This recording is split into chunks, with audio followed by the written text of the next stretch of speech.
Canelo versus Charlo. Now, let me give you some facts on Charlo. He has not been active in over a year. So, again, for him to even pick this fight against Canelo is astonishing. It's actually very great to see if he actually still has it.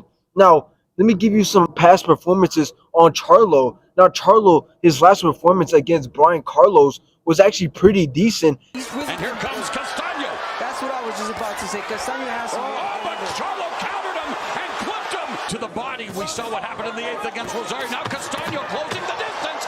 Clips Charlo with the left hook. He clipped Charlo. And then he came back to fight him again, in which he won by KO, in which he dropped him twice in round 10. There's a left hand that puts first big moment of the fight. Jermell puts Castano down yet again. It might be over. Castano can't get to it. Now, we all know that Canelo's always active in boxing, but let's talk about his recent performance. Let's start off with Triple G3.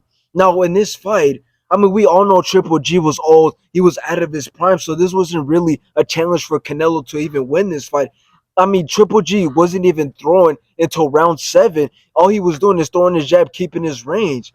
Now, great work from Canelo, great body work from him. A lot of hooks landed on Triple G, but I mean, let's be honest here, though. Triple G is slower. He's not going to be the same. He's older. So, again, astonishing win from Canelo, but again, I mean, Triple G was out of his prime. Now, his recent performance against Ryder, which was a mandatory fight, I mean, he dropped him in round 5. He got him very bloody. Like Chris said earlier. Oh, and a 1-2, and that just sapped all the strength out of John Ryder, and he's down. To get up, looking at his corner.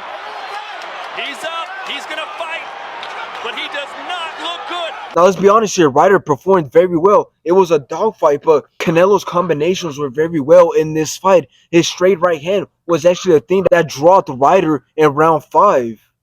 So, again, this was just a great fight for Canelo.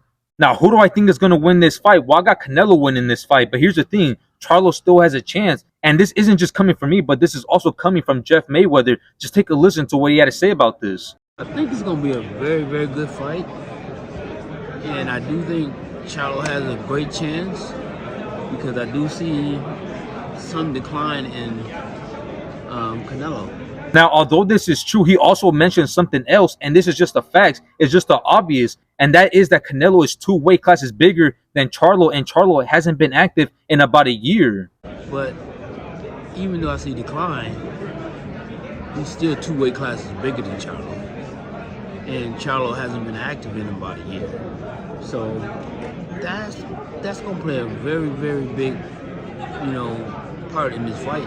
Now, everything that we talked about, all this really does is makes the fight way more entertaining and obviously makes it a good fight. But here's the thing. I still got Canelo on this one only because, like I said, Charlo's layoff and obviously the 2 weight class advantage that Canelo has over Charlo, considering the fact that Charlo isn't used to fighting at 168.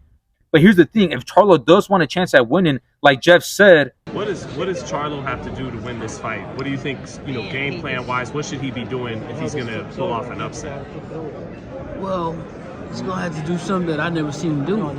we must see something that we haven't seen before from Charlo.